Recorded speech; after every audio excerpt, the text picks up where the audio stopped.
नमस्कार मंडळी, आजच्या नवीन ब्लॉगमध्ये तुमचं स्वागत आहे. आणि आता मी सुरुवात केलेली आहे दिवसाच्या कामाची. 10 वाजलेले आहेत, ऊन पडलेलं आहे. आणि आता ह्या तुरी ज्या आहेत आपण बियासाठी जे आपण घरच्या घरीच सगळं बियाणं वापरतो, कुठलंही विकत बियाणं आपण आणत नाही. तर त्यासाठी ह्या ज्या तुरी आहेत तर ह्या चाळून घेतो आहे सुरुवातीला. हे बघा, ह्या तुरी मस्त भरडलेल्या आहेत आणि मोठाड बघून आहे त्या तिकडे झाकून ठेवलेला आहे. आणि हे बियासाठी म्हणून या ठिकाणी तुरी आहेत. तर ह्या चाळणीमधून, घेरा चाळणीमधून आपण चाळून घेतो आहे. आता ह्याच्यामध्ये जे काडी वगैरे आहे तर ते इकडं बाजूला पडतं आहे. आणि मोठे बियाणं जे आहे ते साईडला येऊन ते पुन्हा डबल चाळणी करायची.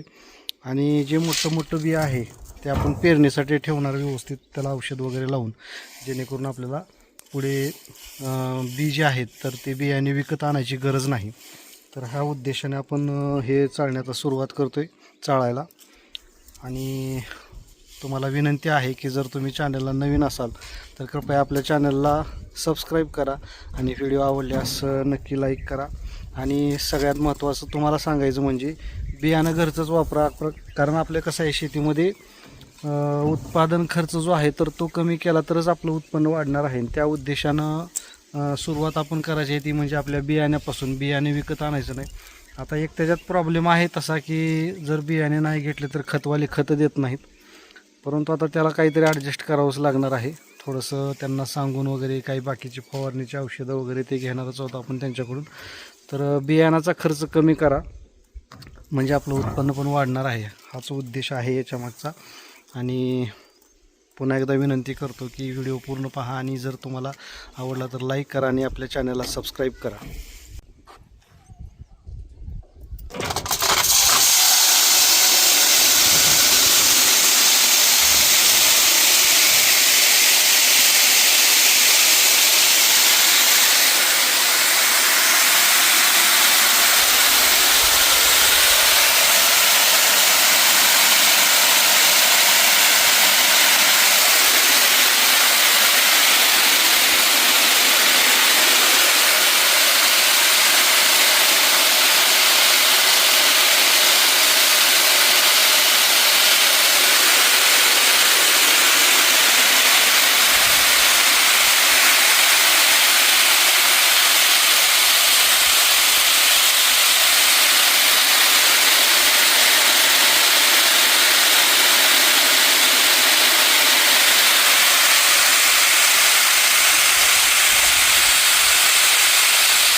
तर हे अशा प्रकारे इकडं चाळून टाकत आहोत, मोठं बी.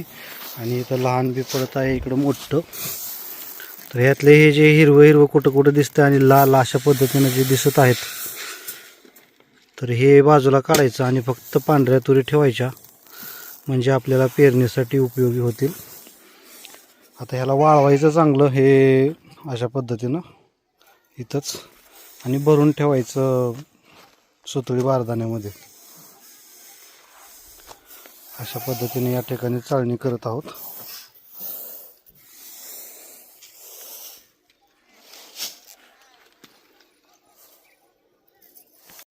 या आहेत बघा आपल्या साळी, आपण पेरलेला भात जो आहे तर त्या साळ्या अशा पद्धतीने आलेल्या आहेत. आणि आता लवकरच काढायला येतील, अगदी आठवड्यामध्ये आपल्याला ह्या काढाव्या लागणार आहेत. कारण जर पाखरं यायला सुरुवात झाली तर मग हे सगळेच खाऊन टाकतील. थोडे जे हिरवे राहिलेले आहेत तर ते आता वाळून जातील ह्या आठवड्यामध्ये आणि लगेच आपण ते काढून घेणार आहोत.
येस.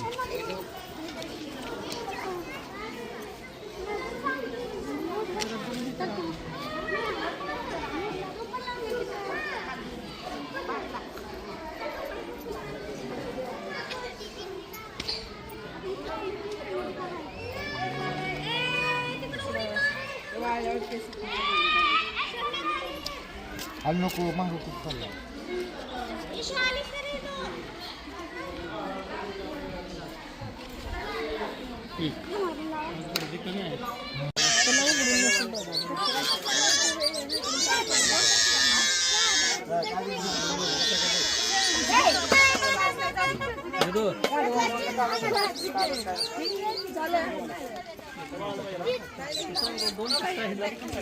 चाललाय का बघू उघडतंय का ते कपाटासारखंच आहे. अरे भाऊ जागा पण आहे.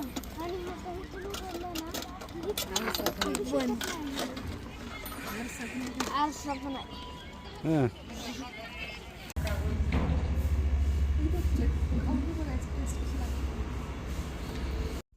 आज नागदेवे पण आहेत आणि चैत्राली बघा नागदेव्यांची पूजा करत आहे.